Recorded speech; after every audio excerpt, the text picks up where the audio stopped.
함께하면 됩니다. 함께하면 됩니다. 함께하면 됩니다. 여러분 끝까지 함께 갑시다. 함께하면 됩니다.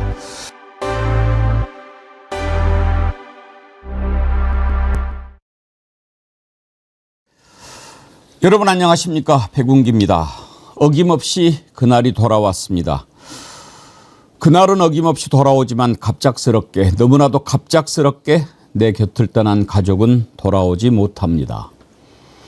3년이 흘렀습니다. 아직도 딸이 머물던 방을 치우지 못하고 계절이 바뀌어도 우두커니일 뿐입니다.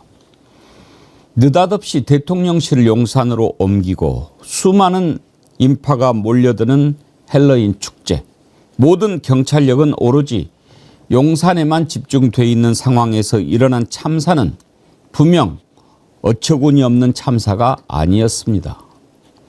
이제 와서 진상이 규명된다 한들 사랑하는 가족을 황망하게 떠나보낸 그 마음 달래지진 않겠지만 다시는 이 땅에 이런 일이 없도록 해야 한다는 결의가 3년 동안 차올라서 오늘 기억식에 모인 유족들입니다. 다시 한번 명복을 빌고 유가족들에게 깊은 위로의 마음을 전합니다. 생방송 백운계 정치 1번지 출발합니다. 예, 이번 주 정어리몰에서 소개해드리는 청도 반시 아주 인기가 좋은데요. 여러분들 인위적이지 않은 단맛, 아주 말랑말랑하고 부드럽고 기분이 좋아지는 청도 반시 많이 사랑해 주시기 바랍니다. 한 박스 5kg인데요. 대과 큰 걸로 한 36개에서 40과 정도 들어 있습니다. 이 청도 반시 보내드릴 때는 딱딱하지만 이틀에서 7일 정도 후숙 기간을 거치고 나면 아주 말랑말랑하고 달콤하고 부드러운 최고의 간식 청도 반시가 완성됩니다. 받으시면 너무 궁금하시겠지만 박스 바로 열지 마시고요. 한 2, 3일 정도 딱 기다리시면 아주 맛있게 익으니까요. 박스 덮어두시고 기다렸다가 잘 익으면 드시기 바랍니다.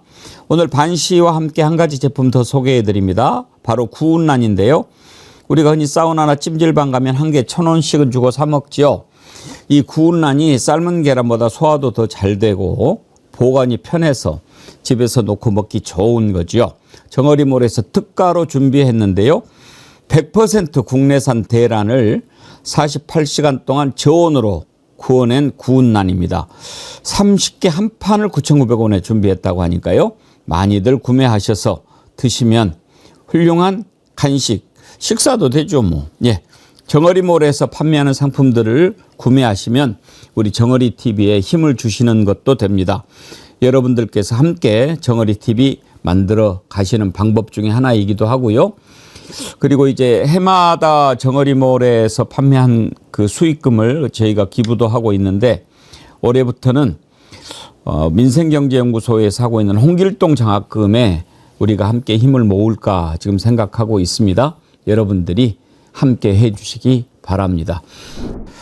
지금 서울시청 앞 광장에서 12구 이태원 참사 3주기 기억식이 열리고 있습니다.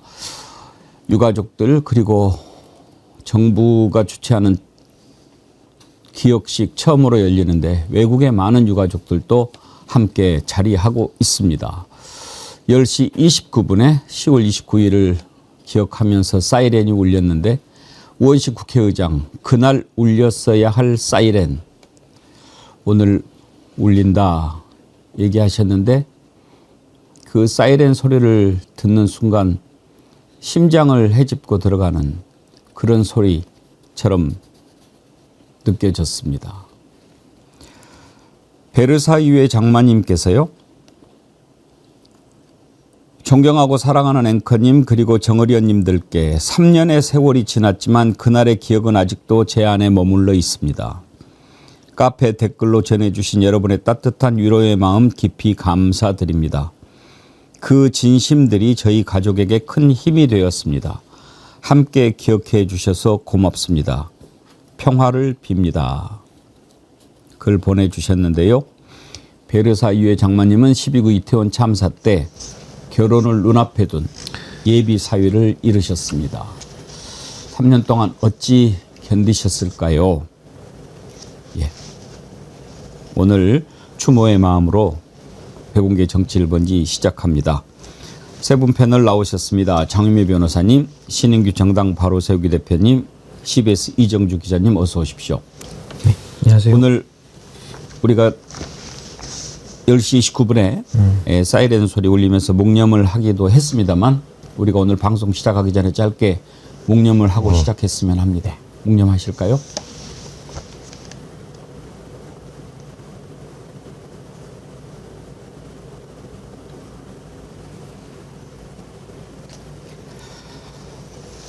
예. 이태원 참사 3주기 3년 만에 이제 정부가 마련한 기억식이 열렸습니다. 오늘은 외국인 유가족들도 자리에 함께 했습니다. 이번에 정부가 초청을 해서 미리 와서 현장도 돌아보고 그러면서 참 슬퍼하는 모습 보았는데요. 그동안의 외국인 유가족은 물론이고 우리 그 유족들도 함께 자리조차 하지 못하고 그렇게 살아왔던 지난 3년이었습니다. 먼저 유가족들이 특히 외국인 유가족들이 현장을 찾았던 모습 한번 보고 가실까요?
장유미 변호사님, 그 외국에서도 참 많은 희생자들이 나왔는데 서울 하면은 안전하다 이렇게 생각했지 않았겠습니까? 그래서 여기 제가 그 외국인 유족분들 인터뷰한 내용도 좀 봤는데 아니 한국이 그리고 더더군다나 서울이 굉장히 안전국 도시라고 생각하고 있었는데 어떻게 이런 일이 생겼는지 물으시더라고요. 그 기자회견이니까 아마 어떤 소회인지 어떤 이제 마음인지 기자들이 좀 묻고 유족들이 답변을 하는 시간이었는데 오히려 한국을 향해서 묻더라는 거예요. 아직도 이해가 되지 않는다는 거. 이 정부 들어서 처음으로 외국에 있는 그 자식을 먼저 앞세운 부모님들을 좀 한국에서 좀 용서의 마음으로 모시게 됐던 겁니다. 진작에 했었던 부분인데 그냥 잘못이 없다, 회피하고 변명 늘어놓고 잘못을 딱딱 따져야 된다고 하는 동안 우리가 너무 많은 것을 잃어왔다라는 생각이 들고 제가 정말 그러니까 외국인 분들이라고 하더라도 너무 많은 국가에서 계셔가지고 좀 놀랐어요. 막 북유럽도 있고 호주가 있고 뭐 우즈베키스탄 다 망라해가지고 근데 그 공통된 건 그 마음가짐일 겁니다. 이게 왜 아직도 내 안에서 해소되지 않는 부분들 이 부분에 대해서 우리 사회가 정말 답변을 들을 때가 됐다. 그리고 오늘 정말 고인이 되셨던 그 청년분들의 명복을 다시 한번 정말 가슴 깊이 빌고 싶습니다. 이제 와서 진상이 어느 정도 규명되고 있지만 정부가 주도해서 기억식 열린 것은 처음입니다. 윤석열 정권이 이태원 참사에 책임이 없었다고 한다면 지금껏 그렇게 외면했겠습니까? 유가족들조차도 서로 만나지 못하게 하고 특히 외국인 유가족들은 지난 2주기 때 대책위원회가 한국에 초청하려고 했는데 비자도 쉽게 내주지 않았다고 합니다. 얼마나 우리나라를 이상한 나라로 생각했겠습니까? 신인규 대표님, 세월호 참사 때 많은 국민들이 물었죠. 국가는 어디에 있나? 이태원 참사야말로 국가의 부재를 보여준 거 아닙니까? 이태원 참사의 기억이 저는 아직도 생생합니다. 우리가 사실 이채 양명주라는 총선 때 이야기했던 윤석열 정부의 문제들을 지적할 때도 가장 앞자리에 있었던 것이 바로 이 이태원 참사인데요. 이게 사실은 정말 국가의 전적인 책임에 의한 죽음, 그러니까 국민들 입장에서 또 유가족분들, 돌아가신 분들 입장에서는 너무나도 억울하고 안타까운 희생이었기 때문에 그 자체에 대한 책임자 처벌이라든지 내지는 진상 규명 그리고 향후 재발 방지 대책이 하나도 지금 제대로 된 게 없습니다. 그 가장 대표적인 것이 김강호 서울청장이라든지 박희영 구청장이 지금 이 법적인 책임을 진 게 없거든요. 그러니까 이런 상황 속에서 유가족분들의 그 마음이 어찌 아물 수 있겠는가. 그러니까 이 부분을 우리가 좀 돌아봐야 될 것 같고요. 그리고 이런 사회적 참사에 대해서 저는 100% 인재라고 보는데 우리가 사실은 살다 보면 이런 안타까운 사고 또 참사 이런 것들이 일어나기도 하지 않습니까? 그렇기 때문에 저는 지금도 이 이태원 참사를 바라보는 일각의 정말 그 몰지각한 싸늘한 시선들에 대해 가지고는 저는 정말 그렇게 해서는 안 된다. 이게 정말 누구에게도 예외일 수 없고 다 자신의 일이 될 수 있는 거거든요. 그런 공감을 기반으로 해서 우리가 이분들의 아픔이 또 사회적인 여러 가지 아픔들이 빨리 좀 아물 수 있도록 그럼 우리가 조치를 해야 되지 않겠습니까? 저는 거기에 대해서 정말 우리 국민들께서 더 한마음 한뜻으로 오늘만큼은 더 특별히 우리 돌아가신 분들과 또 우리 유족분들을 더 생각하면서 다시는 이 땅에 이런 일이 있지 않도록 우리가 각자의 자리에서 좀 최선을 다하는 노력이 좀 뒤따라야 되지 않을까 싶습니다. 오늘 기억식에서 유가족협의회 송혜진 대표도 다시는 이런 일이 일어나지 않도록 정부가 실천으로 보여줘야 된다라고 요구를 했는데요. 송혜진 대표 발언을 잠깐 들어보시죠. 정의가 실현되는 그날까지, 진정한 변화가 보여지는 그날까지 우리 모두가 같은 길을 바라보며 나아가야 합니다. 참사를 기억하겠습니다. 더 안전한 세상 만들겠습니다. 다시는 이러한 비극이 되풀이되지 않게 하겠습니다. 이것이 우리가 159분의 희생자에게 드릴 수 있는 가장 큰 추모입니다. 가슴 깊이 새겨진 그리움으로 부르는 이제는 별이 되어버린 한없이 사랑하는 이들에게 약속합니다. 우리는 진실을 밝히는 이 발걸음을 결코 멈추지 않겠습니다. 감사합니다. 저는 저 송혜진 대표의 얘기를 그 추모사를 들으면서 왜 지켜줘야 하는 것을 유족들이 해야 하는가 그런 생각이 들었습니다. 지금 생각하면 그 참사는 있을 수가 없는 참사 아닙니까? 어떻게 대한민국 수도 서울 한복판에서 축제인데 그런 일이 일어날 수 있는가? 일어날 수 없는 일이 일어났지 않습니까? 그런데 유족들이 우리가 이제는 그런 일이 다시는 일어나지 않도록 해야 된다라고 마음 먹을도록 뭐 했느냐. 그거를 다시 한번 묻는 3년 아닙니까? 이정주 기자님. 그렇죠.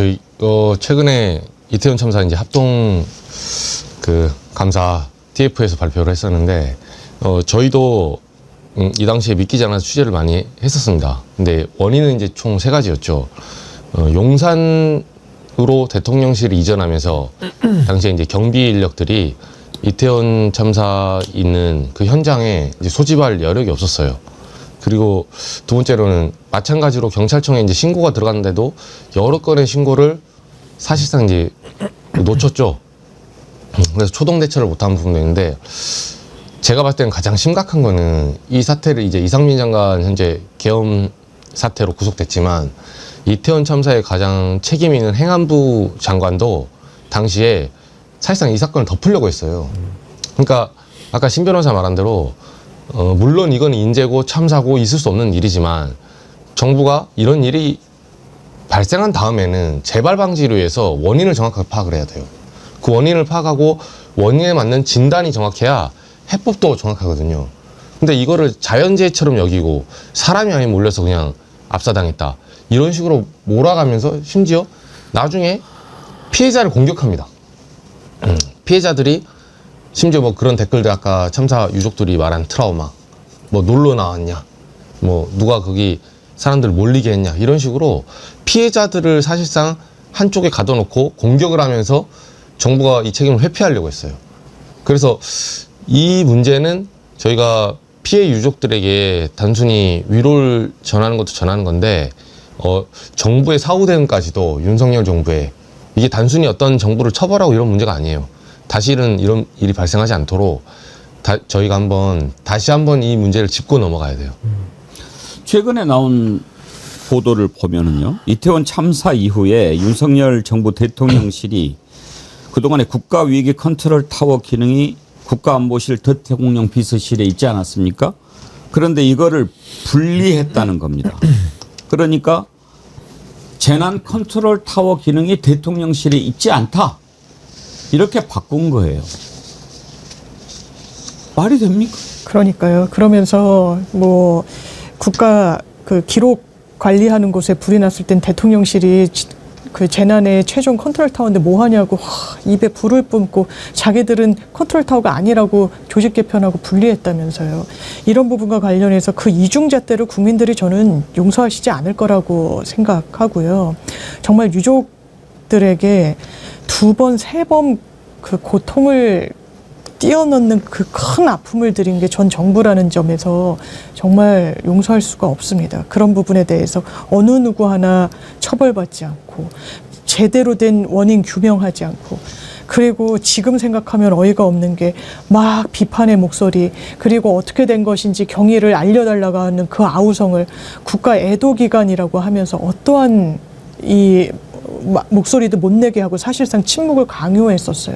참 얄팍하다, 참 무책임하다. 그리고 지금까지도 거기에 대해서 그 구성원들이 별다른 입장도 내지 않고 얼렁뚱땅 넘어가면서 그럴 거다. 정말 이런 행태를 하는 부분이 정치 결사체로 국민 선택 받을 수 없을 겁니다. 거기에 대해서 단 한 진일보도 보여주지 못하고 안전사회를 왜 유족분들이 3주기 때 그렇게 거듭 호소하게 만듭니까? 이미 그런 사회를 만들었어야 되는 이 책임에 대해서 지금이라도 한번 답변해 보십시오. 이향님, 심지어 마약 이야기까지 했어요. 사악한 인간들이. 그랬죠. 혹시 이 사람들 마약했던 거 아니야? 이런 얘기를 처음에 하지 않았습니까? YH권님, 그때 윤 정권은 악마였습니다. 잊으면 안 됩니다. 잊을 수가 없습니다. 우리가 생생히 기억합니다. 참사 다음 날 윤석열이 그 현장을 찾아서 거들먹거리는 자세로, 여기서 이렇게 많이 죽었단 말이야? 이따위 얘기를 했습니다. 우리가 그 모습을 보면서 뭘 떠올렸습니까? 세월호 참사 때 박근혜 7시간 동안 보이지 않다가 저녁에 나타나서 다들 구명조끼 안 입었나요? 이따 얘기하지 않았습니까? 윤석열 그때 모습 한번 보실까요? 그럼 여기에 이거는 얼마나 있었어요? 여기서 몇십 년에 4년 안에 최신이었습니다. 바닥에 거기서부터 5.7m 안에서 사망자가 다 나왔습니다. 어디 쌓여나요? 저쪽 바닥에 노란색 저쪽 앞에. 예예 거기서부터 5.7m 내에서 사상자가 다 나왔습니다.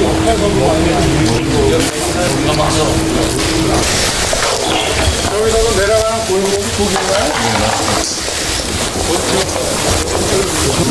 뭐 5.7m? 5.7m 내에서 그 안에서. 그럼 이 폭은 얼마나 돼요? 이 폭은 3.2m입니다. 길이가 40m고요. 앞산? 아까 거기 가니까 류진탕이 몇 개 있어요. 하고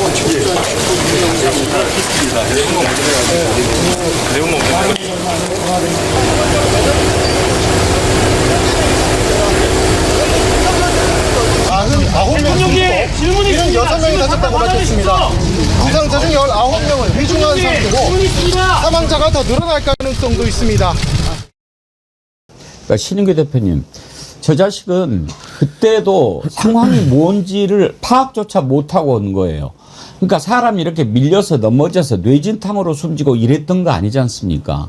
이미 저녁 6시 넘어서면서부터 압사당할 것 같아요 라고 하는 전화가 112, 119로 계속 빗발쳤지 않습니까? 사람들이 오도 가도 못하고 이렇게 끼어서 숨을 못 쉬어서 그렇게 변을 당한 거거든요. 그런데 뇌진탕 이런 게 있었겠지. 이따위로 이야기를 했어요. 저는 이제 저 장면을 이제 다시 보니까 또 저도 참 마음이 이렇게 좀 아리듯이 아파오는데, 사실은 우리가 그 여의도 불꽃축제 같은 것도 하지 않습니까? 지금도 합니다. 더 많은 인파가 모이는데 사고가 안 납니다. 왜 안 나겠습니까? 결국에는 경비 업무, 질서 유지 업무를 경찰이 하기 때문에 안 나는 거거든요. 그러니까 아주 기본 중에 기본의 행정, 우리가 세금 내면서 정부에게 우리의 생명과 안전을 지켜달라고 하는 그 기본적인 요구를 안 했기 때문에 사실은 이 대형 참사가 발생을 한 겁니다. 근데 지금 윤석열이 모습 보시면요, 자기가 가서 지금 폭 이거 재고 있으면 뭐 합니까? 그게 책임지는 겁니까? 그 안타까운 생명들의 죽음을 미연에 막을 수 있는 권한을 가진 최종 책임자가 이 당시에 윤석열인데, 다 돌아가시고 나서 지금 와가지고 현장 와가지고 폭 재고 있어요. 대통령이 해야 될 일이 저 상황에서는 뭐겠습니까? 당연히 유족들 앞으로 뛰어가가지고 무릎을 꿇고 사죄를 해야죠. 그 유족분들이 당연히 최고 책임자의 멱살을 잡고 흔들 수밖에 없는 그런 상황인데 그걸 감수를 해야죠. 근데 거기는 무서워서 가지도 못하고 유족들과 참사냐 사고냐 이거 명칭 가지고 싸우고 서로 연락하지 못하게 갈라놓고, 그리고 분향소에도 그때 기억나실 겁니다. 사진도 못 걸어놓고 그냥 가서 엉뚱하게 그냥 사람들이 추모 아닌 추모를 할 수밖에 없도록 만든 게 저자거든요.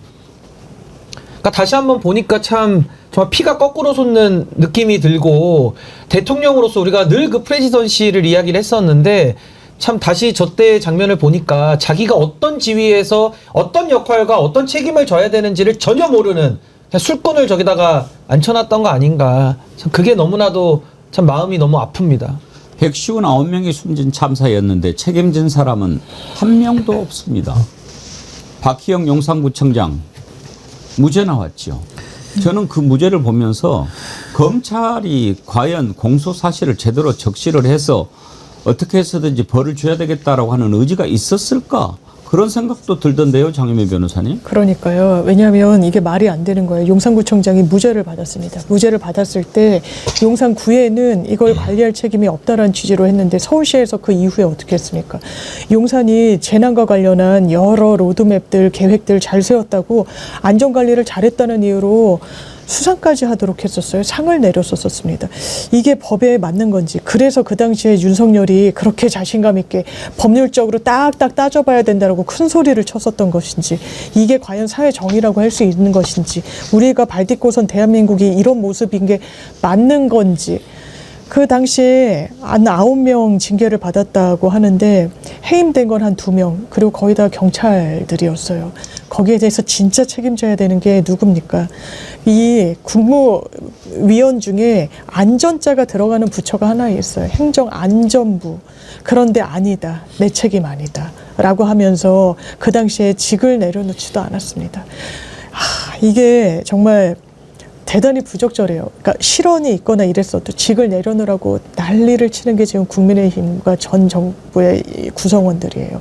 그러니까 저는 그런 비판할 수 있는데 본인들한테도 그 비판에 어떤 잣대를 들이대야 국민 눈높이에 맞는 거예요. 본인들이 성역이 아니잖아요. 신성 불가침이 아니잖아요.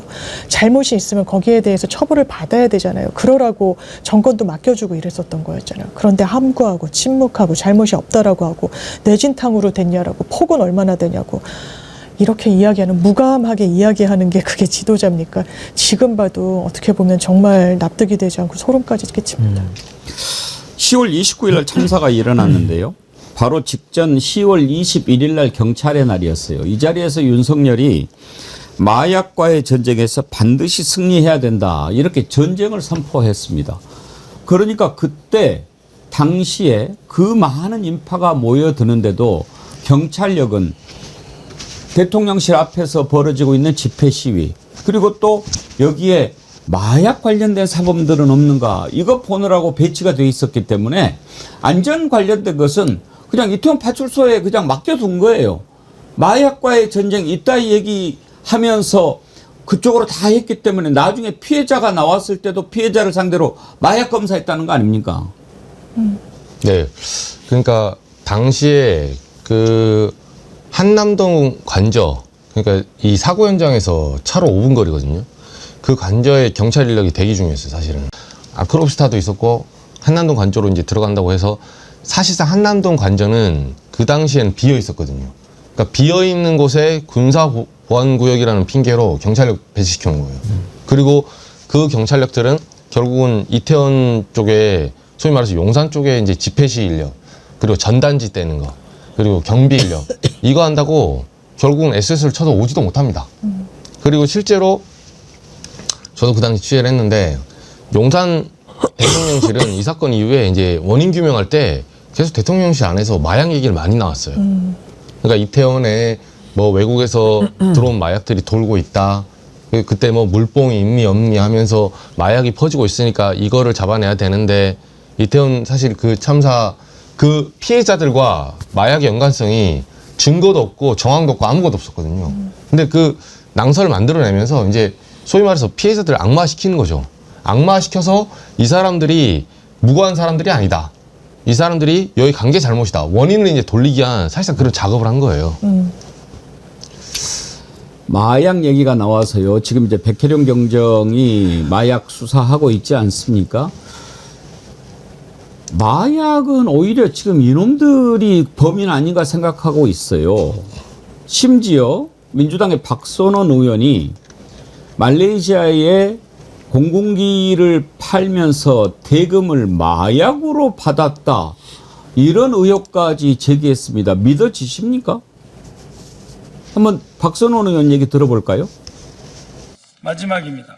말레이시아에 수출한 FA50에 관한 건입니다. 저희가 확인한 김건희의 양아버지 격인 김충식 메모에는 1. 당시 강구영 카이 사장 말레이시아 비행기 수출 36대 중 18대라는 내용으로 카이가 진행 예정이었던 FA50 수출건이 적혀 있습니다. 당시 강구영 카이 사장은 대통령실을 자주 드나들고 있던 상황입니다. 같은 시기 김건희의 친오빠 김모 씨는 말레이시아로부터 주택 분양 사업 등 하고 있었고 그때 바로 말레이시아발 대규모 마약 밀수 사건이 발생했습니다. 다시 말씀드리면 말레이시아와 FA50 경전투기 18대에 대한 계약이 완성되는 그 시점에 우리나라가 받아야 될 돈이 마약으로 대신 들어왔다라고 하는 의심을 하지 않을 수 없습니다. 정말 말이 되는 얘기입니까? 신인규 대표님. 워낙 믿기 힘든 일들이 계속 일어나서 설마 하지만 지금 박선원 의원이 그 분야에 대해서 깊이 항상 들어갔던 사람 아닙니까? 저 어떻게 봐야 될까요? 그러니까 저도 뭐 저 의혹 제기는 정말 믿기 너무 어렵죠, 사실은. 예, 그래서 거기에 따른 어떤 충분한 더 증거들이 필요하다는 생각은 들고요. 근데 지금 이제 나온 증거는 대부분 이제 김충식의 메모와 이제 합리적인 개연성을 가지고 이제 의혹 제기를 하는 건데, 저는 지금 이 김건희와 관련된 이 윤석열 이 부부와 관련된 문제에 있어서 저 김충식이라는 이름이 너무 많이 나오거든요. 근데 지금 이제 특검은 특검대로 좀 하고는 있는 건데 그 특검이 다 포섭하지 못하는 다른 부정부패 사안이 있을 수가 있습니다. 그럼 거기에 대해서 우리는 어떻게 처리를 하나요? 결국 검찰이 수사하거나 아니면 국수본이 수사하는 거거든요. 뭐 공수처야 이제 고위공직자만 관련해서 한정하다 보니까 대한민국의 수사기관이 현재에도 있습니다. 특검만 있는 게 아니거든요. 근데 왜 국수본이나 경찰의 국수본이나 왜 검찰에서는 본인들이 지금 일을 하지 않는 것이냐. 전 이 부분이 너무나도 참 답답하고 이게 아무리 우리가 뭐 정치 평론을 한다거나 뭐 아니면 박선원 의원이 저렇게 기자회견을 한다고 해서 저게 검증되거나 해결될 수 있는 일이 없잖아요. 그러니까 전 여기에 대해서는 이제 김충식이라는 사람 뭐 지금도 누가 봐주고 있길래 왜 여전히 성역화되어 있는 건지 저는 전혀 이해가 되지 않고 당연히 관련이 있고 윤석열 김건희 부부와 많은 것을 헤쳐먹었다고 한다면은 아니 가장 먼저 지금 수사가 돼야 될 대상자 같은데 왜 저자에 대해서는 지금의 이 대한민국 수사기관들은 왜 두 손 놓고 왜 구경만 하고 있는 것인지 전 너무나도 참 답답하고 이런 의혹만 자꾸 증폭되는 것이 참 너무나도 이거는 참 국가적인 국력의 낭비 아닌가. 저는 빨리 김충식에 대해서는 수사가 반드시 이루어져야 된다고 저는 봅니다. 어때요, 이정주 기자님? 지금 마약 관련 수사는 진척이 좀 되고 있는 것 같습니까? 사실 마약 수사는 지금은 속도를 내지 못하고 있죠. 네. 이 문제가 사실 평택에서 처음부터 김충식을 중심으로 얘기가 많이 나왔었거든요. 그러니까 김충식이란 사람이 단순히 이제 지금 단서 나온 거 보면 박선호 의원 말씀하신 저 사건 외에도 평택의 김건희의 모친, 그러니까 윤석열의 장모인 최은순 씨와 같이 부지를 소유하고 거기서 토지하고 임대 사업을 했다. 그런 어떤 동업자 관계가 꽤 오랫동안 이어왔거든요. 그래서 평택항에서 예를 들면 큰 부지를 확보한 이유는 무엇인가? 그럼 거기서 뭘 수입하려고 했던 걸까? 이런 의혹들이 계속 나왔는데 정작 김충식에 대한 수사는 제대로 이루어지지 않고 있어요. 그러다 보니까 이제 동부지검에서 지금 백혜련 경정 그리고 이문정 검사장한테 맡겨졌는데 이 부분은 마약 수사 같은 경우는 이제 마약 전담 수사팀이 따로 배치돼서 그러니까 마약 수사라는 게 아니라 마약 수사를 당시 윤석열 정부에서 담당했던 마약 게이트에 대한 그 담당자들의 수사가 또 필요해요. 지금 보면. 그리고 이태원 참사 당시에도 용산에서는 그러니까 한동훈 당시 법무장관도 발표를 했지만 그러니까 실질적인 마약에 대한 어떤 사회 문제는 물론 마약이 문제가 있지만 사회 문제가 겉으로 나오는 피해자는 그렇게 많지 않았거든요. 그러니까 없다는 게 아니라 이게 법무장관이 나서서 말하고 대통령실이 이걸 전담을 해서 막 지시할 정도로 그렇게 큰 사건이었나. 거기에 비해서는 약간 몸통과 꼬리가 바뀐 느낌이 있었어요. 당시에는 좀 끌고 가려고 하는 느낌을 받았거든요. 저희는. 그래서 이 게이트에 대한 별도 수사도 좀 필요하다고 봅니다. 예. 윤석열의 행위를 지금 이렇게 돌이켜보면 무슨 짓이든지 하고도 남았을 자이기 때문에 앞으로도 밝혀내야 될 진실이 한두 가지가 아닙니다. 지금 윤석열을 단순히 내란죄로 단죄하는 것 그 이상으로 그자가 있으면서 했던 일들이 무엇이었는지 그리고 또 나라를 어디까지 끌고 가려고 했던 것인지 이런 것도 다 짚어봐야 되겠죠. 다음으로 넘어가겠습니다. 윤석열이 김영선 공천 줘라 하는데 말이 많네. 이것저것 공천에 개입했던 것 한두 가지가 아니죠. 그런데 지금 요즘에 국감의 새로운 스타, 서울시, 경남도청 국정감사장에 나타나서 완전 요즘 주인공이 됐습니다. 명태균. 경남도에 대한 국정감사장에서 폭탄 발언을 했습니다. 지금 경남지사 박완수, 바로 윤석열, 김건희에게 충성 맹세를 해서 따낸 자리다라고 밝혔습니다. 이 내용 가보겠습니다.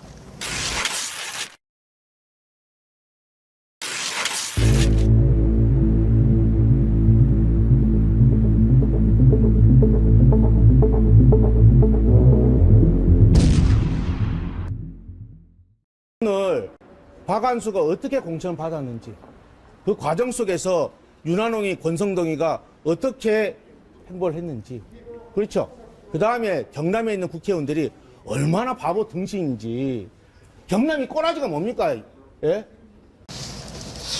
자, 그때 당시 이제 지방선거 때 완전히 윤석열 판이었죠. 우리 신은규 대표님은 그 상황을 좀 아시죠? 그때 아마 여론조사에서는 김태호 전 지사가 가장 앞섰지 않습니까?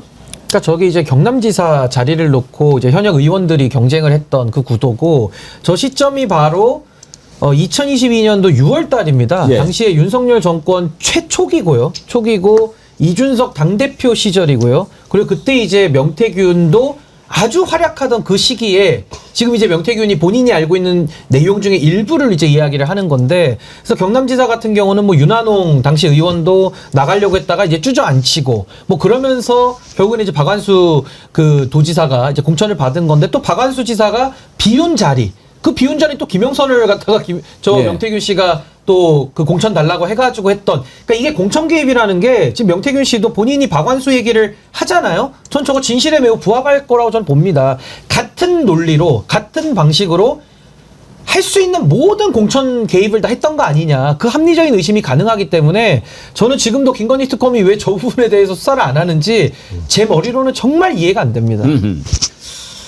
사실 박완수 뭐 윤석열 만나서 토리 안고 있는 사진 같이 찍고 이러지 않았습니까?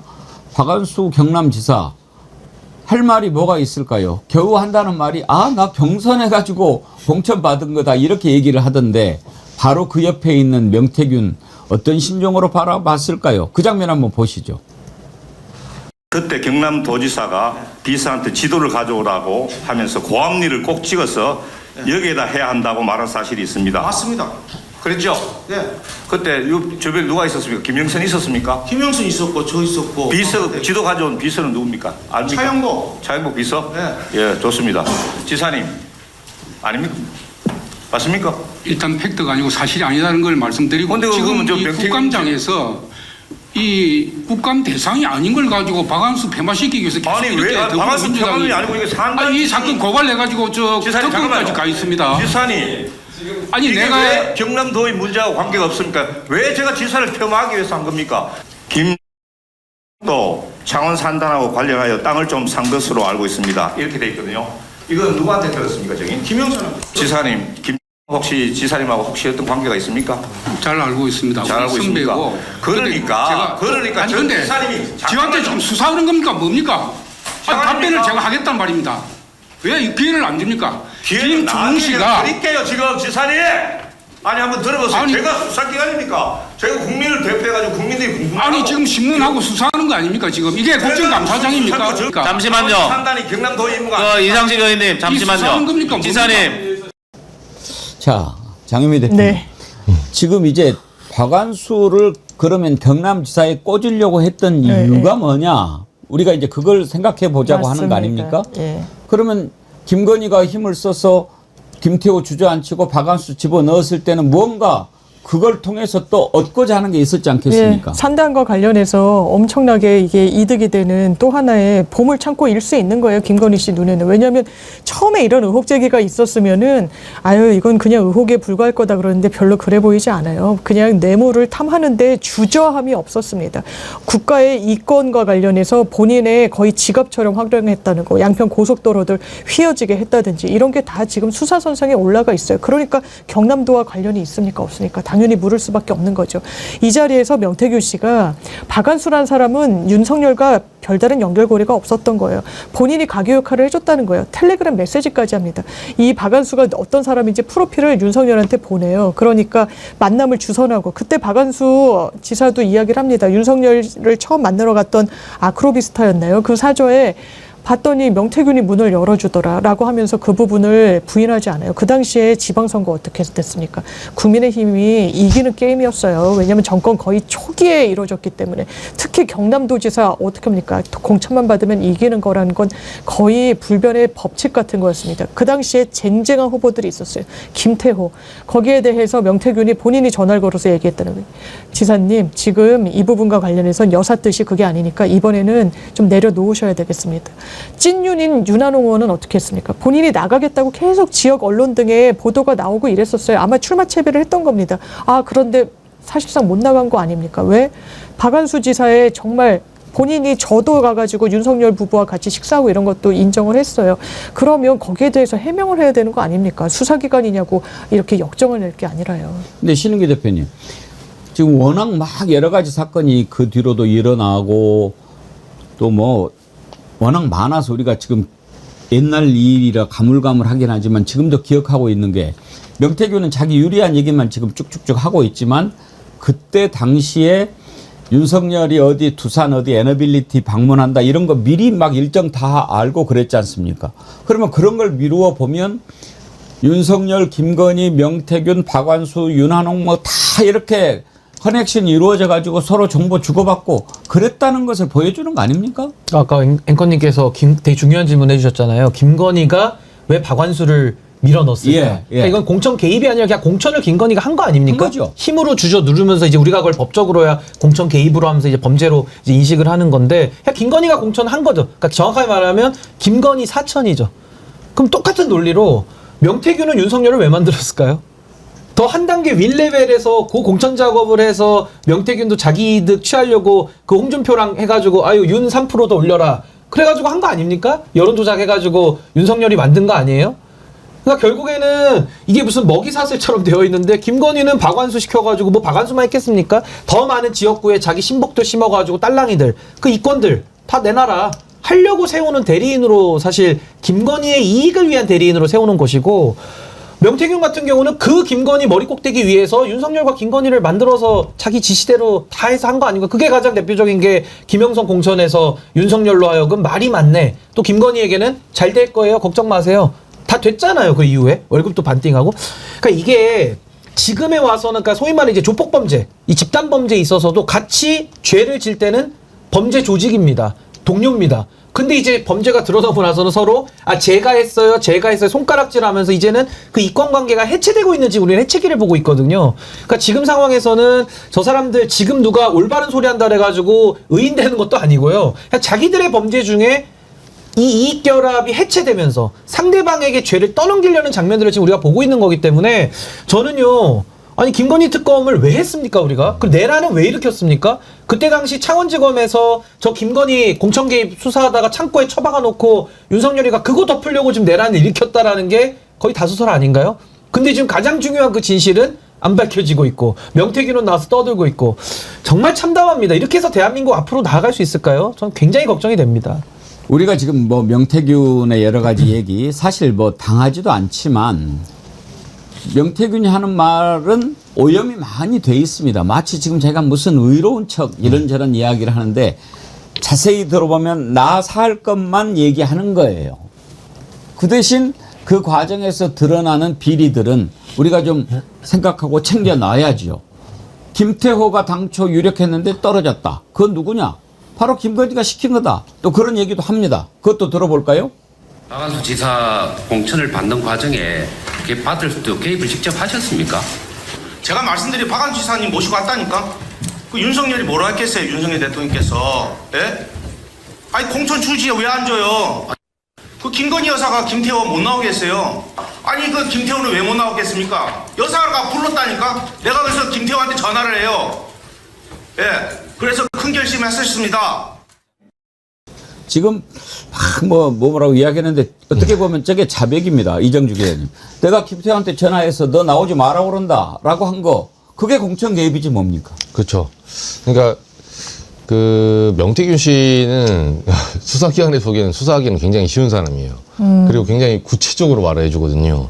김건희 씨가 먼저 김태호 의원한테 전화를 해서 나오지 말라고 꺾었고 자기가 그게 고마워서 큰 결심하셨다고 이제 약간 격려 전화까지 하는 건데 그 명태균 씨 그 저희가 취재하면서 좀 보면 솔직히 말해서 이 사람은 좀 그 수사기관에서는 양날의 검이고 기자들 입장에서도 저희도 많이 이용당했거든요. 그러니까 처음에 다 자기 유리한 소리만 합니다. 처음에는 당연히.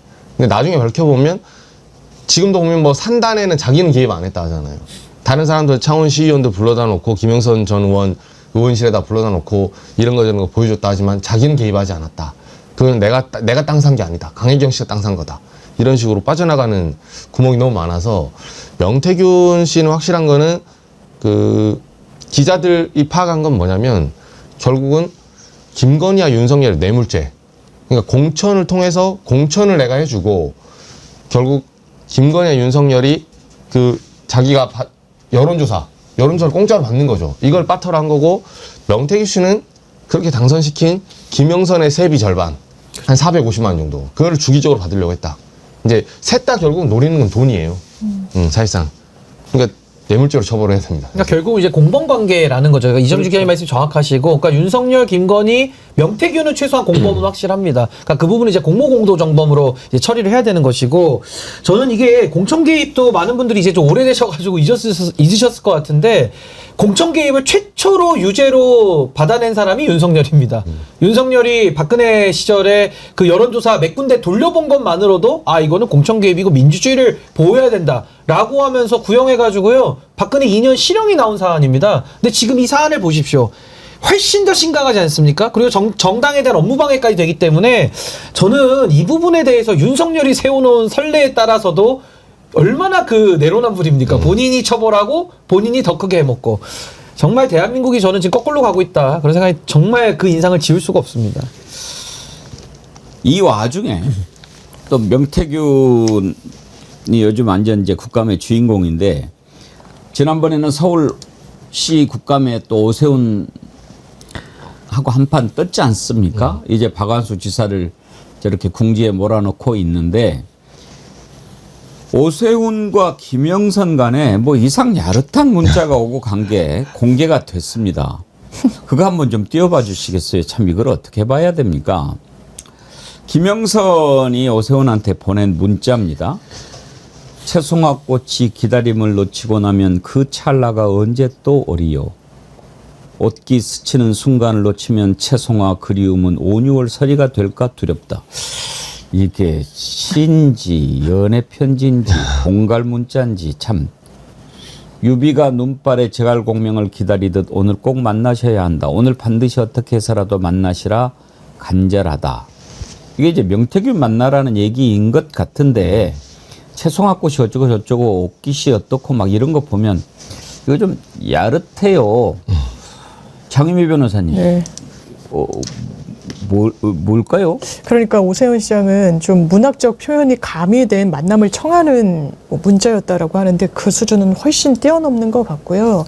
왜냐하면 정말 이제 동료 정치인으로서 만남을 청한다면 이런 표현은 쓰지 않을 것 같아요. 그래서 제가 주변에도 많이 물어봤는데 그거는 일반적인 그냥 어떤 요청 문자의 수준은 넘는 거다. 그러니까 이제 명태균 씨도 그런 의미에서 어떻게 보면 연애 편지다라고 이야기를 한 것 같은데 부적절합니다. 그리고 명태균 씨가 계속해서 이야기하는 거 오세훈 시장 7번 만날 때 또 김영선 의원이 여러 차례 배석을 했다라고까지 구체적으로 이야기를 하고 있어요.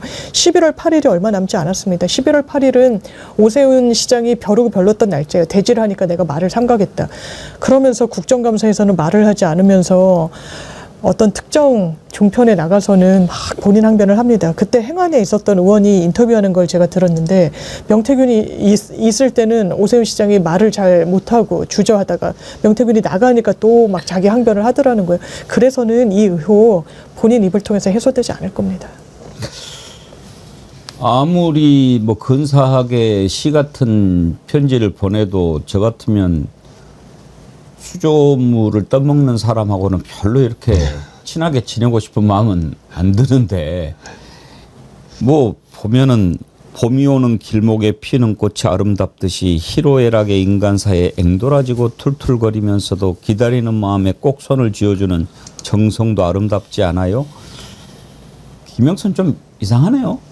그러니까 이제 김영선 같은 경우는 저는 이제 권력에 빠져서 헤어나오지 못한 약간 좀 측은한 사람 같아요, 제가 볼 때는. 그러니까 저 오세훈 시장한테 접근하는 것도 이제 명태균을 붙여가지고 뭔가 어떤 또 정치적 이익을 주는 식으로 본인의 정치적 입지, 그걸 다지기 위해서 접근했던 걸로 보여지고요. 뭐 연애 부분이야, 그건 명태균이 또 한 번에 이걸 또 전선을 흐르기 위한 하나의 전 전략이라고 보여지고, 그 이후에 그렇게 해서 그 김영선이 국회의원 배지 달지 않습니까? 2022년도에 다는 것이고, 또 그 이후에 앵커님 말씀하신 대로 수돗물까지 먹어가면서 또 한 번 공천받으려고 노력을 했던 그런 모습이기 때문에 오세훈 시장은 저런 사람들하고 어울려서 정치를 해왔다는 것 자체가 저는 정치적 스크래치나 디스가 좀 많이 나는 거, 기스가 많이 나는 거 아니냐, 저 그런 생각이 듭니다. 명태균은 연애 편지라고 딱 이야기를 하더군요. 한번 들어보시죠. 오세훈 시장의 성격상 그런 부분에 대해서는 존경하는 박덕근 의원님, 제가 오세훈 시장이 왜 그렇게 발언한 것까지 제가 어떻게 알겠습니까? 제가 그러면 더 얘기할까요? 김영선 의원은 결혼을 안 했습니다. 그죠? 올드미스죠? 나는 오세훈 시장하고 주고받은 걸 봤어요. 그러면 안 돼요. 오세훈 시장이 김영선 의원한테. 내가 여기서 진짜 다 까발릴까요? 그러니까 하지 마세요. 오세훈 시장 얘기해보세요. 김영선 의원이 뭘 벌였는지 매일. 지금 자꾸 오해하시는데 오세훈 시장은 그 당시에요. 경선들 통과할 수 있는 상황이 아니에요. 나경원한테. 자기가 무슨 선거 보조를 받습니까? 나한테 살려달라고 울었어요. 김영선 의원 다 자백했어요. 자기가 울면서 내가 오세훈이를 잡아놓는구나. 김영선이 이분한테 계속 문자를 보내요. 제가 이런 얘기 해도 될까요? 개인적으로? 연애 편지가 나와요. 거기. 그 올드미스가 그렇게 사모해가 그렇게 오세훈이를 만들려고 그렇게 도와줬는데. 제가 다 낯이 뜨겁네요. 아유, 너무. 그게 뭡니까? 그러니까 저런 사람하고 어울렸던 정치인들은 다 퇴출시켜야 된다니까요. 저는 그냥 여기서 결론은 뭐 연애 여부 이런 것도 얘기하는 것도 남사스럽지만은 저런 명태균 같은 인간하고 관계됐던 정치인들 있잖아요.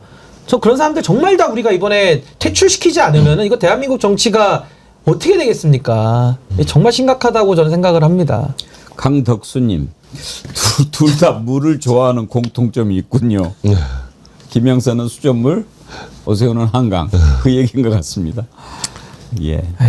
어때요? 지금 명태균이 나와서 막 저렇게 설치고 다니는데 우리가 이럴 때 놓치지 말아야 될 것 또는 관전 포인트 이런 건 꼽는다면 어떤 걸 주의하면서 봐야 되겠습니까? 일단 핵심은요. 이게 정치자금법 위반과 선거법 위반이 있는지예요. 그 주요 골자를 놓치면 안 됩니다.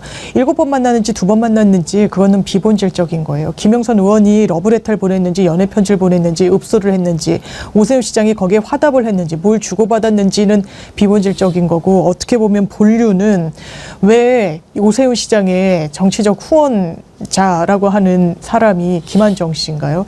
명태균 씨 측에 3,300만 원 보낸 거는 송금한 거는 다 이 확정적으로 드러난 사실 아닙니까? 거기에 대해서 오세훈 시장 몰랐다? 비공표 여론조사나 받은 적 없다? 내가 만남을 명태균이 먼저 청하길래 한 2번 만난 것뿐이지 그 뒤에는 몰랐다? 아니요. 전혀 다른 이야기를 하잖아요. 그리고 명태균 씨에 부합하는 자금 흐름이 나왔잖아요. 거기에 대해서 대질해가지고 아니라고 하면 그걸 수사기관이 그대로 믿어줄 것인지. 그러니까 특검이 이 계속해서 이 5선 고지에 오르는데 가장 큰 아킬레스건이 될 거라는 이야기가 괜히 나오는 게 아닙니다. 그나저나 이제 국감이 끝나가는데 이번 국감 도대체 여러분 뭘 봤습니까? 신인규 대표님 이번 국감에서 가장 기억에 남는 게 뭡니까? 뭐 이렇게 국가를 위한 생산적인 일들은 거의 찾아보긴 좀 어려웠고요. 아무래도 이제 내란을 진압하는 그 과정, 그리고 이제 국민의힘의 여러 가지 그 극심한 반발, 뭐 이런 것들을 통해 가지고 할 일은 제대로 하고 또 지금 이 국회가 너무나도 이 국민들의 기대와 바람과는 너무 멀리 동떨어지는 이제 이런 부분들이 너무 많이 보여가지고 저는 딱 한 대목만 꼽으라고 한다면은 조금은 저는 꼽기가 어렵고 방금 봤던 저 명태균 씨 모습이 좀 아른거리는 이게 좀 굉장히 좀 슬픈 일 아닌가라는 생각이 듭니다. 이정주 기자님은 어떤 것이 기억에 남습니까? 저는 단연 하나를 꼽자면 조희대 대법원장의 이제 출석을 꼽고 싶은데요. 이 문제가 이제 단순히 대법원장이 지금 법사위에 출석을 한 다음에 모두 발언하고 그리고 마무리 발언하고 빠지는 그 차원이 아니라 조희대 대법원장의 비겁함을 제대로 보여줬다. 그리고 무엇보다도 이번 이제 국감을 통해서 드러난 가장 중요한 사실, 권영준, 신숙희 대법관들 3월 28일에 접수 완료된 기록 봤다고 한 달 내내 자기들 꼼꼼하게 봤다고 말했었죠. 한 달이 어디 있습니까? 12일 동안 7천만 원씩 얼마씩 쓰면서 해외 출장 갔다 왔잖아요. 그러면서 로그 기록은 아직 까지도 않고 있어요. 종이 기록을 보지도 않았죠, 사실은. 근데 저는 뭐 그 천대엽 법원 행정처장이나 조희대 대법원장에게 이런 말 하고 싶어요. 그러니까 자기들이 말하는 게 기록을 검토하고 충분히 심사숙고해서 전압해서 했다. 최소한 그거를 정당화시키고 싶다면 권영준, 신숙희의 해외 출장은 미리 말했어야 돼요. 예, 그거 서영교 의원이 국감에서 질의하기 전까지 아무 얘기도 안 했었잖아요. 자, 그러면 사람들은 그 자료가 나오지 않았다면 대법원이 저렇게 꼼꼼하게 잘 보고 결론 내려놓고 한 것도 아니고 잘 보는데 왜 법원은 흔들지? 왜 입법부가 대법원을 이렇게 공격하지? 사법부의 독립을 지금 흔든 거 아닌가? 이렇게 착각할 수 있거든요. 그러니까 그런 사안들마저도 미리 얘기를 했어야 돼요. 그리고 저는 기자로서는 그런 의심이 듭니다. 저도 그 기사 쓰면서 솔직히 말하면 뒤통수를 맞았다는 생각을 들었는데 앞으로 조희대 대법원장, 천대엽 천대 법원행정처장 말을 어떻게 믿어요? 그 사람들 어떤 사건 나왔을 때 이건 사실 우리는 뭐 재판 소원 같은 거 이런 문제 뭐 원칙대로 진행되고 있다. 아닐 것 같은데? 뭐 있을 것 같은데? 또 누구 만났을 것 같은데? 이런 의심하지 않겠어요. 스스로 신뢰를 무너뜨린 거죠. 그래서 이번에 국감에서는 조희대 대법원장, 조희대 커트의 그 민낯을 제대로 보여줬다. 근데 저는 요 말씀에 하나만 보태면 뭐 다른 사안이긴 한데 뭐 천대엽 처장의 그 거짓말 그것도 우리가 참 기가 찼지만 저는 그 최근에 있었던 그 김대웅 고등법원장의 그 발언이 좀 기억에 납니다. 그러니까 지금 조희대의 사법 내란을 우리가 보고 그것이 지금 해결되지 않아서 여기까지 대법원이 신뢰를 스스로 망가뜨려 온 건데 이번에 저는 서울고등법원장의 그 이론적으로 재판 진행이 가능하다라는 그 망언은 본인이 또 정찬복판으로 또 뛰어드는 거예요. 그러니까 제2의 조희대를 또 연습한 겁니다.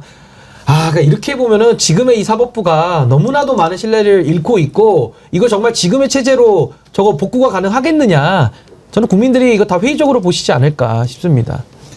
이제 국감이 끝나고 모든 뉴스는 경주에서 열리는 에이펙 정상회담에 쏠리겠죠. 방송이 진행되는 방금 전에 트럼프가 김해공항에 도착했다고 합니다. 오늘 정상회담이 잡혀 있죠. 지금 관세 협상 아직 매듭을 못 찍은 상태에서 정상회담이 열리게 되는데 회담에서 이런 게 협상이 타결되기도 하고 그렇습니까? 어떻습니까? 그래서 미국에서는 좀 몰아치는 것 같아요. 에이펙을 데드라인으로 해서 트럼프 대통령은 계속해서 이야기를 하는 게 거의 다 됐다. 그리고 우리 좀 뭐 강론에선 조금 세밀한 차이가 있지만 거의 된 것처럼 그리고 에이펙 때 뭔가 관세를 이 협상 마무리를 지을 것처럼 얘기를 하는데 스콧 베센트 재무장관은 이게 협의는 아마 안 될 거란 취지로 좀 부정적인 온도차를 보여주고 있는데 일각에서는 이렇게 약간 다른 이야기가 나오고 트럼프 대통령이 그럼에도 불구하고 우리가 조선업과 관련해 가지고 뭐 얻어낼 게 있다라고 하는 부분이 큰 틀에서는 자국민에게 에이펙 그 시기까지 한국에 대해서 사실 가장 관건은 이제 자동차 관세도 있지만 3,500불을 현금으로 투자하게 할 것인지와 연동이 돼 있는데 그게 안 될 때를 대비해서 조선업과 관련해서는 우리가 유리하게 협상을 가져올 수 있다라는 걸 알리고자 하는 거 아니냐 뭐 이런 전망도 나오는데요. 대한민국 입장에서 보면은 빨리 하는 것, 졸속으로 하는 것보다 그리고 에이펙에서 마무리를 짓는다 이런 외형을 만드는 것보다 잘해야 됩니다. 국익의 관점에서 국익을 해치지 않도록 3,500불이면 우리 외환 보유고의 80%가 넘어요. 그거를 현금 투자한다는 건 있을 수 없고 지렛대로 미국에서 그렇게 중요하게 여기는 이 조선업과 관련해서 우리가 굉장한 이 이니셔티브를 갖고 있기 때문에 협상에 있어서 하나의 지렛대로 강력하게 활용해야 될 것 같습니다. 근데 저는 이 부분은 너무 심플한 문제인 게 국익에 도움되는 외교를 해야 되잖아요. 근데 전체적으로 계산을 딱 해보면은 국익에 도움이 안 된다는 결론이 우세합니다. 그러면 당연히 그런 결정은 지연시키거나 우리가 최대한 유리한 국면을 만들 때까지 보류하는 게 국익에 부합하는 결정이다라는 생각이 들고 전 이번에 트럼프 대통령과 이재명 대통령 이제 오늘 오후 1시부터 아마 만남을 가지시고 할 텐데 저는 그 북미 관계, 그러니까 김정은 위원장과의 깜짝 회동 이런 부분 우리가 피스메이커, 페이스메이커라고 별칭을 지어줬던 것처럼 전 이번에 좀 하나의 전기가 좀 마련됐으면 좋겠다라는 바람이 좀 있습니다. 저는 근데 저 트럼프 생각하면 정말 기분 나빠요. 뭐가 기분 나쁘냐. 우리가 언제 미국한테 빚진 거 있어요? 지금 빚졌어요? 빚 받으러 온 것 같이 그러지 않습니까? 팔을 비트는 거죠. 지가 이렇게 그래서 뭐 우리가 지금 이거 주면 안 돼? 이건 완전히 동맹끼리는 할 수 없는 일인데 원래는. 아니 우리가 뭐 빌린 게 있고 갚아야 될 게 있으면 뭐 그거 하겠지만은 갑자기 내놔 그랬다가 그것을 그럼 깎아줄게 이러는 게 마치 당연한 권리인 것처럼 우리가 당하는 게 정말 또 뭐 잘못하면 덧비치니까 아무튼 회담이 좀 잘 되기를 바랍니다. 끝으로 이 주제를 한번 다뤄보지요. 국감이 마감되면서 지금 민주당의 최민희 과학기술정보방송통신위원회 위원장 상당히 논란이 지금 커지고 있습니다. 그러니까 그 보면서 그런 생각 들어요. 추미애 법사위원장이라든지 최민희 위원장이라든지 이런 사람들은 참 그 전선에서 맨 앞에서 싸우는 그런 전사의 모습 아닙니까? 그럴수록 더 자기 자신을 잘 관리를 해야지요. 그런데 최근에 몇 차례 좀 논란이 있었죠. 하나는 국정감사하는데 MBC 보도본부장을 갑자기 퇴장시켰어요. 뭐 편파 보도한다, 뭐 그렇게. 그런데 많은 사람들이 MBC를 뭐 이렇게 이제 그 저간의 과정을 우리가 잘 설명을 좀 해야 되겠지만 아무튼지. 그리고 이제 가장 최근에 논란이 된 것이 딸 결혼식입니다. 결혼식을 하필이면 국정감사가 열리고 있는 기간에 그걸 했어야 되나. 그리고 뭐 화환도 100여 개가 들어오고 축의금도 이렇게 들어오고 그러는데 혹시라도 뭐 되게 이제 좀 자리에 있는 사람들은 축의금 화환 받지 않습니다. 이렇게 하지 않나요? 그런데 뭐 어떤 기관에서는 뭐 연락을 받았다고 하고 또 심지어 카드 결제 기능까지 뭐 이렇게 청첩장에 넣었다고 하고 이제 결정타가 화면에 이렇게 그 축의금 목록을 이렇게 보고 있는 게 잡힌 거예요. 보니까 뭐 100만 원이 기본이더라고요. 이걸 나중에 해명하기를 돌려주라고 하는 것이었다라고 합니다. 그러니까 또 깐죽거리는 이준석이가 나는 아직 못 받았다 이런 또 지랄을 하더라고요. 그러니까 결국은 또 이준석이한테 50만 원 돌려줬다고 하던데 무슨 이런 것들이 논란이 되면서 전체적으로 여론이 좀 호의적이지 않습니다. 당에서도 좀 난감한 것 같은데 장유미 변호사님 이걸 어떻게 봐야 할까요? 그래서 정청래 대표가 최민희 위원장에게 전화를 했다라고 박수현 수석이 이제 언론에 알리기도 했고 그게 어떤 의미인지를 물을 때 대표가 전화를 했다는 것 자체가 메시지다라고 해서 아마 어떻게 이제 구체적으로 정리가 될지를 좀 봐야 될 것 같고요. 이런 부분 다 이제 통합해서 본인이 좀 잘못했다는 취지로 성찰하겠다고 이제 말씀을 드린 부분이 있는데 다만 그런 것 같습니다. 이 자제분이 결혼을 할 때 이제 많이 알리지 않은 건 맞는 것 같아요. 이제 피감 기간에는 당연히 알리지 않았고 이제 동료 의원들 중에서도 이제 민주당 의원들에게만 알려서 그러니까 저도 최민희 의원님을 좀 오래 봤지만 저보다 훨씬 가까운 분들도 결혼했다는 사실을 오히려 모르고 있더라고요. 뭐 국민의힘에서는 그게 뭐 보도가 됐으니까 뭐 몰랐을 리가 있냐라고 하는데 뭐 몰랐던 거는 어쨌든 지인들에게는 이제 원내에 있지 않은 지인들한테는 초대장을 이제 보내지는 않았고 그리고 저도 결혼한 지가 이제 좀 오래돼서 그러는데 요즘은 이제 옵션으로 이렇게 하거나 아니면 업체에서 만들어주는 거에 이제 원래 계좌가 들어간 지는 이제 거의 오래됐고 이제 신용카드 결제는 게 대단히 저도 낯섭니다만 그렇게 이제 들어간데 이게 이제 착오였다는 거고 잘못했다라고 생각을 해서 딸도 바로 잡았는데 그 사이에 결제된 내역은 뭐 없다라고 합니다. 그렇지만 큰 틀에서 국민들께 불편을 드렸다면 좀 죄송하다는 게 이제 민주당 입장인 것 같습니다. 근데 지금 100만 원 막 이렇게 들어온 게 꽤 많이 있고 기관별로도 방송사도 이렇게 하고 그랬는데 원래 청탁금지법에 5만 원이 한도로 돼 있지 않나요? 그러니까 직무 관련성이 있을 때는 그 100만 원 조항은 의미가 없고 이제 직무 관련성이 없을 때는 이제 100만 원까지만 받도록 돼 있고 말씀하신 대로 축의금에 대해서는 이제 그 경조사니까 또 시행령에 따로 금액이 정해져 있는 건데 지금 최민희 위원장이 받은 금액들은 당연히 청탁금지법에는 저촉의 소지는 있다고 보여지는데 지금 법을 얘기하기 전에 사실은 이 개인적인 그 사감이나 여러 가지 개인적인 부분들을 정치인들이 자제하지 못하면 전 거기에 대해서 국민들이 충분히 비판을 할 수 있다고 저는 생각을 합니다. 아마 그 부분이 지금 건드려진 것 같고 하나만 더 뽑자면은 그 돌려주는 과정에서도 그 보좌진을 그 시켜가지고 이렇게 좀 하고 있는 모습들이 찍혀서 나왔는데 이것도 저는 국민들의 정서에는 매우 맞지 않다고 봅니다. 결국에는 자신의 사적인 일을 가지고 이걸 공적인 조직을 자꾸 이렇게 동원해서 하는 것이 저는 국회의원들이 너무 그 과거의 문법에 좀 젖어 있는 거 아닌가 저 이런 생각도 좀 들고요. 마지막으로 그 노무현 정신을 좀 언급을 한 게 저는 컸다고 봅니다. 그러니까 노무현 대통령은 본인에게 불이익한 것을 감수하면서 늘 싸워오셨기 때문에 국민들이 바보라는 별칭을 붙이면서 거기서 감동을 얻었던 건데 최민희 의원은 지금 그 반대로 가고 있는 상황인 거는 맞거든요. 근데 거기에 대해서 노무현 정신을 또 운운하면서 마치 지금의 이 전선 속에서 본인이 받고 있는 이런 비판들은 온당치 않다. 마치 선악의 구별로 진영적 사고방식을 노출을 했기 때문에 저는 많은 분들이 노무현 대통령을 좋아하시는 분들이 특별히 이건 아닌데 라는 의견들을 좀 많이 낸 거 아닌가라는 생각이 들고, 마지막으로 하나만 덧붙이자면은 이 사안을 키운 데에는 전 민주당 정치인들의 문제가 컸다고 봅니다. 박수현 의원은 죄 없는 자가 돌로 치라고요?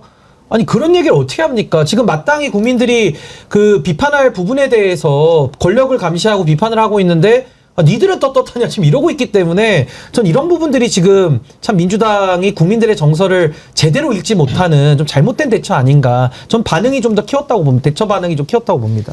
언론사 분위기는 어때요? 지금 언론에서 보는 이 상황은? 사실 최민희 의원이 처음에는 그러니까 이렇게 권력형 비리라든가 예를 들면 뭐 의정활동의 어떤 문제라든가 큰 문제는 아니었어요. 아닌데 본인이 좀 불을 많이 붙였습니다. 솔직히 말해서.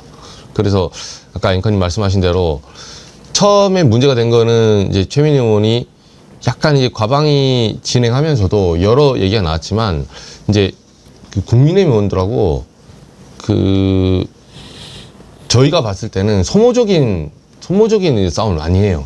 박정훈 의원 같은 경우는 사실은 이제 최민희 의원한테 긁었죠. 내가 긁혔습니다 이러면서 이제 이슈를 스스로 만들어냅니다. 그리고 추기인 같은 경우는 사실 저도 뭐 옹호하려는 건 아닌데 최민희 의원 그 딸 결혼식 청첩장을 찾는 그 청첩장 혹시 받았냐고 하는 메시지를 제가 몇몇 기자한테 받았어요. 그러니까 기자들도 이 결혼식 있기 한 달 전인가? 한 3주 전에 최민희 의원 청첩장을, 딸의 청첩장을 못 구한 거예요. 그러니까 의도적으로 여러 군데 뿌린 것 같진 않아요. 근데 다만 그 나중에 이제 메신저에 나온 그 청첩장에 카드 결제가 있다는 건 받은 사람들이 이제 얘기를 한 거고, 그 부분은 그 최민희 의원이 어떻게 해명하든 간에 어쨌든 청첩장을 마지막에 딸이 됐든 당사자가 됐든 체크를 합니다. 본인이 체크를 해야죠. 근데 그 카드 결제 기능이 자동으로 탑재되지 않거든요. 통상 이거 협의를 하고 만들기 때문에 신부가 뭐 신랑이 어떤 의도든 간에 그게 들어간 거는 굉장히 이례적이죠. 그러니까 코로나 사태 때문에 보통 우리가 계좌까지는 싫거든요. 근데 카드 결제는 대놓고 돈 받겠다는 거잖아요. 그냥 그 자리에서 결제해라 이 소리예요, 사실은. 그래서 그게 오해를 샀는데 최민희 의원이 거기서 뭐 딸의 결혼식에 대해서 자숙하고 뭐 얘기를 내가 이거를 사생활을 좀 잘 정돈을 하겠다 이러면 끝날 얘기입니다. 근데 거기서 또 본인 억울하다 붙어요. 그리고 그 와중에 이제 MBC 그 보도에 이제 개입을 하는 듯한 이런 모습을 보이니까, 그러면서 마지막에 이제 아까 신변 말씀드린 대로 노무현 정신. 좀 뜬금이 없어요. 이게 지금 노무현 정신하고 무슨 상관인지 모르겠어요. 그래서 최민희 의원이 뭐가 억울하다는 거예요, 지금? 본인이 뭘로 매도를 당했고, 노무현 전 대통령? 조선일보에 뭐 고졸시나 요트 탄다, 악의적인 매도, 그리고 노골적으로 민주화 이후에 그 진보 쪽의 정치인 한 명 꺾어내려는 그런 어떤 계략에 빠져서 고생을 했는데, 최민희 의원을 누가 그렇게 음해하고 누가 그렇게 했나요? 조금 의문이 있습니다, 솔직히. 그래서 사실 최민희 의원 공격 당하는 거 맞죠? 공격을 당하고 있죠. 최민희 의원도 언론 정상화 운동을 하면서 늘 악의적 허위 조작 정보는 사회적 가치관을 병들게 하는 암세포라고 생각했다. 많은 노력을 기울였지만 효과가 없었다. 결론은 하나, 우리가 판단력을 잃지 않는 것이 핵심이다. 허위 조작 정보에 휘둘리지 않도록 우리가 깨어 있어야 한다. 다시 노무현 정신으로 무장할 때다. 결국은 시민의 힘. 이렇게 썼는데 공격을 당하고 있는 겁니다. 본인이 생각하기에는 억울하기도 하고 부당하기도 한 부분이 있을 겁니다. 그러나 앞에서 말했듯이 추미애 위원장이나 최민희 위원장이나 지금 맨 앞에서 진영을 대표해서 싸우는 전사거든요. 전사는 더욱 철저하게 무장을 해야지요. 솔기 하나도 흐트러지지 않게 갑옷으로 무장하고 전신갑주를 입어야 막아낼 수 있는 거거든요. 흠을 드러내거나 틈을 보이면 당하지요. 그래서 이런 부분들을 좀 아쉽게 우리가 생각하는 겁니다. 자기 자신을 항상 스스로 돌아봐야 합니다. 그럼 쉽지 않은 일이죠. 예. 최민희 의원의 논란이 더 이상 전체적으로 이렇게 퍼지면서 문제가 생기지 않도록 당에서도 좀 대응을 잘 해야 할 겁니다. 그럼 정청래 대표도 걱정을 좀 하고 있다고 하죠. 네, 그래서 전화를 했다라고 알고 있습니다. 네. 오늘 1부는 여기까지 하도록 하겠습니다. 2부에서는요, 오늘 12구 이태원 참사 3주기를 맞이해서 원래는 유족 대표를 좀 모시려고 했는데 행사가 열리고 있기 때문에 참석이 어려우시고 참사 이후에 그 문제를 집중적으로 들여다봤던 용산구 의회 부의장이 계십니다. 백준석 부의장.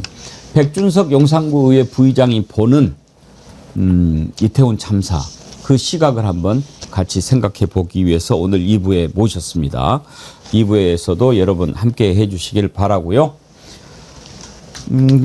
에이펙 관련된 내용은 내일 좀 오늘 정상회담 관련된 내용들 들어오면 생각해 보도록 하겠습니다.